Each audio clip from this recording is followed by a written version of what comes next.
Greetings, HCR 230 students. So today we're discussing worldview, which is a central concept in intercultural communication. A worldview refers to the deep cultural beliefs that shape how people understand life, death, morality, and the universe.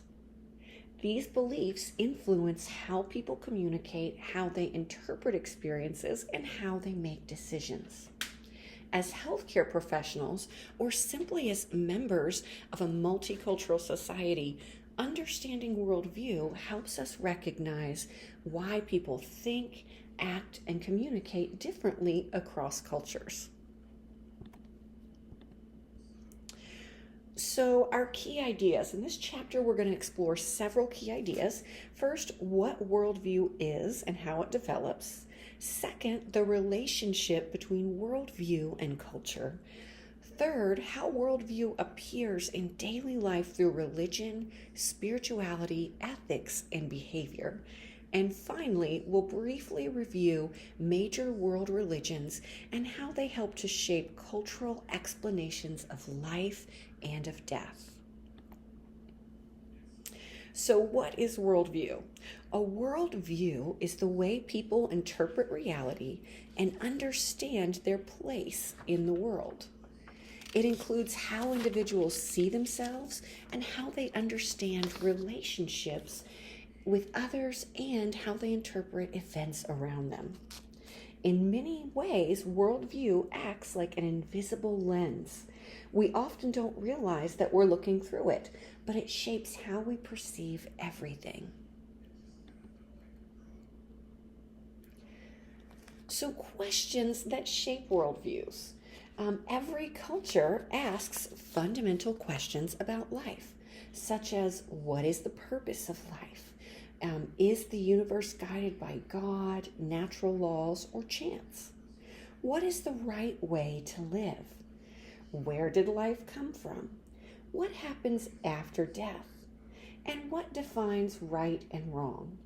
Now, different cultures answer these questions in different ways, and those answers become a part of their worldview.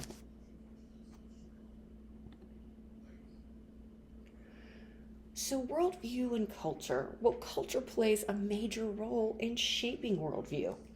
From childhood, people learn beliefs, values, and traditions from their families, communities, and religious institutions. And if we point back to last week, we call those the deep structures of culture. These shared beliefs become collective wisdom, helping members of a culture determine acceptable behavior and guiding how people adapt and survive in their environment. So, manifestations of worldview. Worldview influences how people behave and communicate in everyday situations. For example, worldview affects business practices, ethical decision making, expectations about social roles, attitudes towards authority, and economic behavior. In many cultures, these behaviors are deeply connected to religious or philosophical beliefs.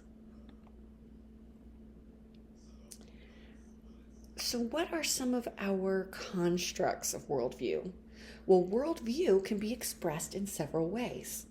One major way is religion, which provides spiritual explanations for life and moral guidance. Another expression is secularism, which focuses more on human reasoning and ethical systems without relying on supernatural beliefs. In secular worldviews, death may be seen as the final stage of life rather than a transition to another existence. So, what about spirituality as a worldview? Well, some people express worldview through spirituality rather than formal religion. Spiritual worldview often emphasizes self-discovery, mindfulness and reflection, quiet meditation, creative expression such as art or music, and living a simple yet intentional life. These practices help individuals reflect on meaning and their connection to the world around them. Then we have religion. Now, the word religion comes from the Latin word religare, which means to tie or to bind. Religion connects people to something sacred and helps them understand the mysteries of life. It offers explanations for the origin of life, the meaning of suffering, and what happens after death. Religion often guides personal behaviors and moral choices. It provides a framework for understanding right and wrong and offers meaning to life experiences. In the modern world, religion also interacts as globalization. In some societies, there's increasing separation between religion and public life, while others, religion remains closely connected to their politics and social systems. So let's talk about the elements of religion. Most religions share several common elements. So speculation, this is explaining the mysteries of life. Sacred writings, so these are the texts that preserve the religious teachings. Rituals, these are practices that reinforce beliefs.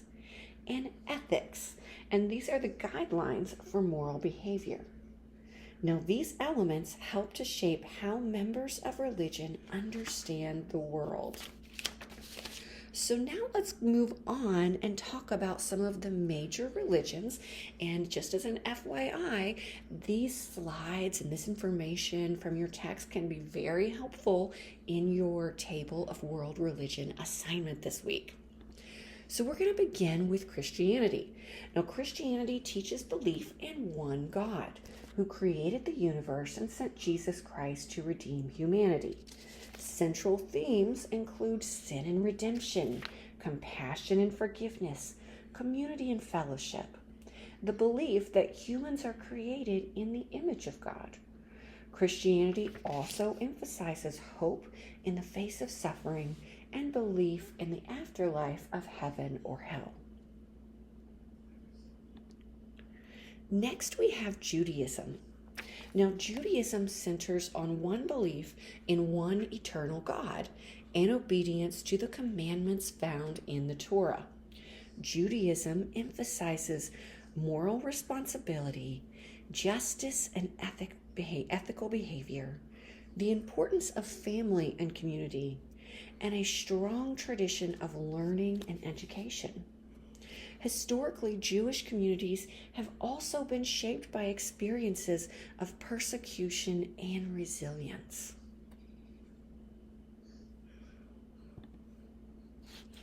Next, we have Islam. Now, Islam began in the 7th century when the Prophet Muhammad received revelations recorded in the Quran. Key beliefs include belief in one God, Allah, submission to God's will, judgment after death, and the 5 pillars of Islam, which are faith, prayer, charity, fasting, and pilgrimage. In Islam, religion is often viewed as a complete way of life, guiding both spiritual and social behavior. Next, we're going to talk about Hinduism.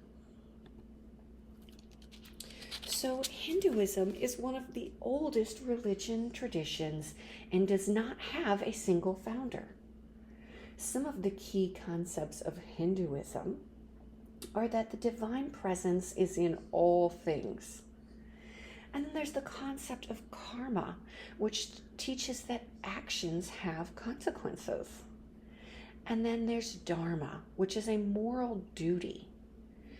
Lastly is the key concept of reincarnation, and that's that the soul continues through cycles of rebirth. The ultimate goal is spiritual liberation from this cycle. Next, we'll discuss Buddhism and some of those key points. So, Buddhism began with Siddhakara Gautama, which is known as Buddha. Buddhism teaches that suffering is part of life, but can overcome through spiritual insight. The core teachings include the Four Noble Truths and the Eightfold Path, which guide individuals towards wisdom, ethical living, and mental discipline.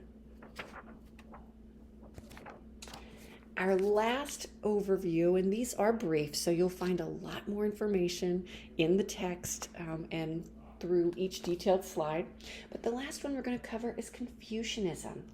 Now, Confucianism is more of a philosophical system than a traditional religion.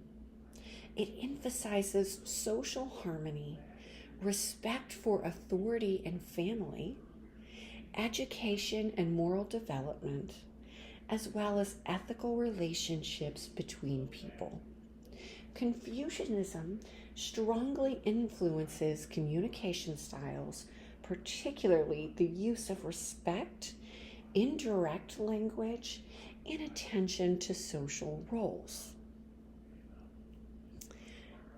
So as we go into our summary of this week's worldview, and we're looking at the different religions that kind of bind together some of our cultures and our social systems, we want to look at how worldview refers to culture and helps it to understand. So worldview and religion help us to understand life, death, morality, and existence. Although worldview can be expressed through spirituality or secular philosophies, religion remains one of the most powerful influences on cultural worldview. Understanding the different worldview helps us to communicate more effectively and respectfully with people from diverse cultural backgrounds. This awareness is especially important in fields like healthcare, education, international communication, where cultural understandings directly affect relationships and outcomes. This awareness is especially important for your future in nursing. So I hope you enjoyed this brief presentation. I try to make online recordings in pieces that can be absorbed. The wonderful thing about your assignment this week in that table of worldview is it's really an exercise to understanding. So as you put all of these religions on one page and you compare what's alike and what's different, what makes them different, I want you to practice this as future study help, because when you move into your nursing studies and the studies of illness and health and how nurses care for it, there's a lot of information and context and content.